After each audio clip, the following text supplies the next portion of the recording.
Hi friends, today we'll talk about how to fix or how to solve the problem of autoplay on Roblox. To know how to fix or how to solve autoplay on Roblox app, you should just go to settings.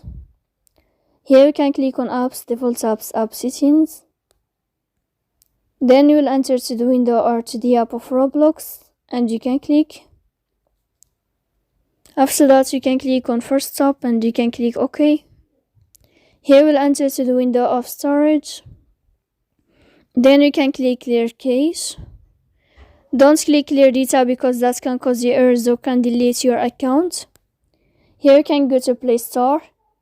You can search about Roblox, and if you'll find your update, you can update your app. So please don't forget to support us by like and subscribe. See you next time in another video, and thank you for your attention.